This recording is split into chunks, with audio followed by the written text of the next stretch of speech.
Oke, pernah kepikiran nggak apa sih bahan rahasia di balik semua teknologi hijau yang kita banggakan?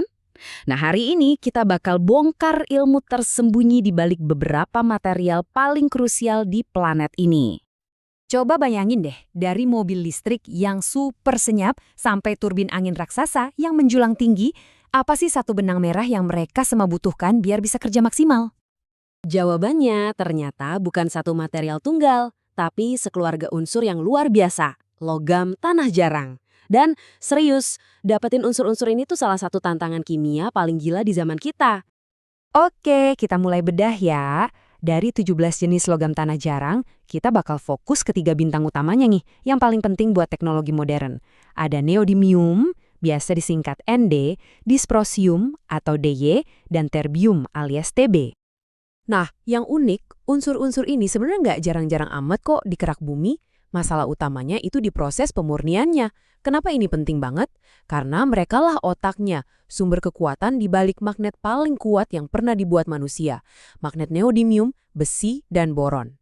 Jadi pertanyaannya, kenapa sih misahin unsur-unsur ini dari batuan asalnya? Mineral kayak monazite dan xenotime itu jadi PR besar buat para insinyur kimia.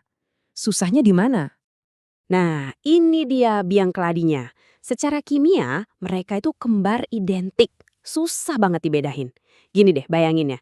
Misahin neodymium dari dysprosium, itu ibarat nyari satu orang di stadion yang isinya ribuan pasang anak kembar. Super mirip. Beda mereka tuh tipis banget, nyaris mustahil dilihat. Jadi, kalau kita rinci lagi, ada 3 tantangan utamanya. Pertama yaitu tadi, kemiripan kimiawi. Mereka kayak kembar siam. Kedua, inang mineralnya keras banget. Mereka itu kayak terkunci rapat di dalam batuan fosfat yang susah banget dihancurin. Dan yang ketiga, ini soal keamanan. Seringkali mereka kecampur sama pengotor radioaktif kayak thorium dan uranium. Jadi makin rumit. Terus gimana para ilmuwan mecahin teka-teki ini? Well, mereka bikin semacam rencana induk yang jenius. Sebuah proses canggih dengan banyak tahapan yang dirancang khusus buat membongkar batuan itu dan misahin si kembar berharga ini satu persatu. Ini dia peta perjalanannya. Prosesnya dimulai dengan beneficiasi. Intinya, kita konsentrasikan dulu mineralnya.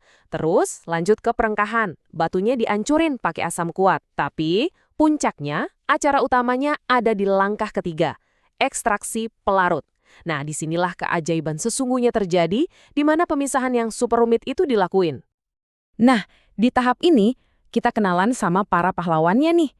Anggap aja bahan-bahan kimia ini kayak tim spesialis, di mana masing-masing punya keahlian super unik buat menangkap satu jenis logam tanah jarang tertentu. Ini dia peralatan para pahlawan kita. Tenang, nggak usah pusing sama nama-namanya yang rumit. Anggap aja D2ESPH itu kayak pekerja kasar yang tugasnya misahin kelompok besar dulu. Terus ada TDDGA, nah ini ahli bedahnya, yang bisa misahin dysprosium dari neodymium dengan presisi super tinggi. Tapi apa yang terjadi kalau alat-alat ini kerja bareng? Nah, disitulah muncul yang namanya sinergi, kekuatan tim yang jauh lebih hebat dari kemampuan masing-masing anggotanya. Contohnya gini deh, kalau kita gabungin Cyanex 572 dengan zat kimia lain bernama TBP, kemampuan misahin terbium dari neodymium itu bisa melonjak sampai 12 kali lipat. Wow, itu lompatan efisiensi yang luar biasa, hemat waktu dan energi banget. Tapi, tunggu dulu.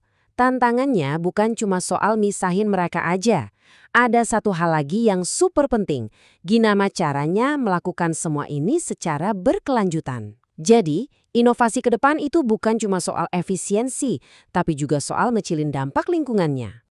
Nah, ini kuncinya. Pakai kimia yang lebih pintar. Coba deh bayangin, kita pakai asam organik yang lebih jinak, kayak asam cuka, buat gantiin asam sulfat yang keras. Atau pakai pelarut canggih yang bisa didaur ulang terus-menerus. Hal-hal kayak gini bikin keseluruhan prosesnya jadi jauh lebih efisien dan ramah lingkungan. Dan ini penting banget karena permintaan dunia untuk material ini kan terus naik gila-gilaan. Semua ini akhirnya membawa kita ke satu pertanyaan besar kan? Di tengah-tengah usaha kita membangun dunia yang lebih hijau, jangan-jangan terobosan terbesar untuk masa depan kita itu justru tersembunyi di dalam reaksi-reaksi kimia yang bahkan nggak bisa kita lihat dengan mata telanjang. Coba deh direnungkan. Terima kasih sudah menyimak.